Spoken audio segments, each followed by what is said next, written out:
Both conventions are in the books as the presidential nominees take their best shots at the other. I accept your nomination.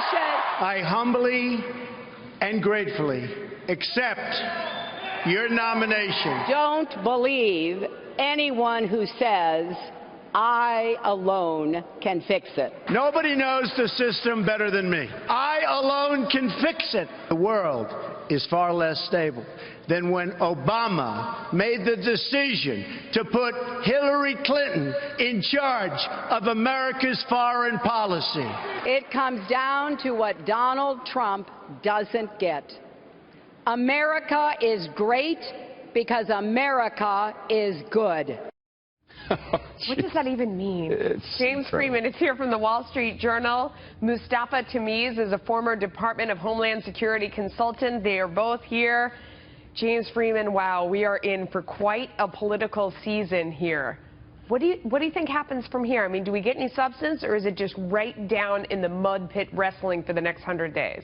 Well, I think it's funny. The media talks about how Donald Trump is never very specific, but on substance, in some ways, I think he had a more coherent convention. I think he sticks to his themes in terms of the economy and national security. That's what people care about. Whereas if you think about last night, Hillary Clinton, apart from the zingers on Donald Trump, I don't know if anyone is going to remember a single line from that speech.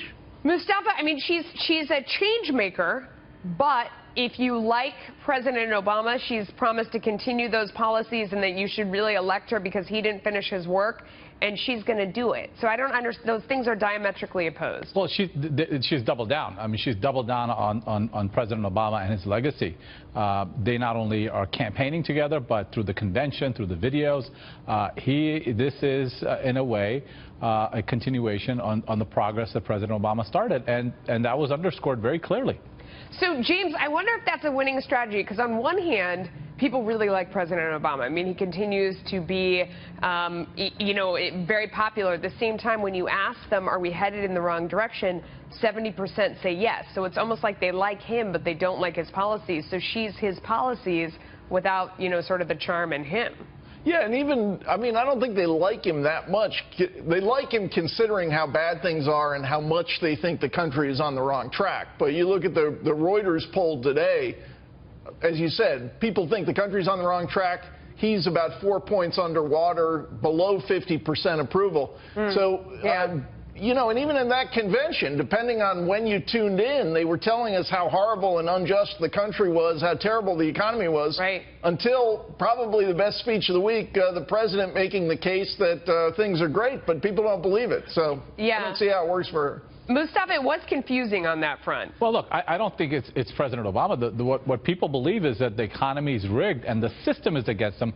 That's why they believe the country's on the wrong track. The numbers show that President Obama is at all-time high in popularity, and his popularity is growing. And after this convention, not only Hillary Clinton's going to see a bounce, but you're going to see a bounce in President Obama's numbers that are already fairly high. James Freeman, what do you think of that? Well, I don't know what the message of this convention was. I don't know what anyone would take away from it. They did a Black Lives Matter moment, and then they would go to honor police officers. Ditto with the economy. It's great. No, it's horribly unjust. So I would be really surprised if she gets any kind of big bounce out of this. Well, we will see. Thanks to both of you.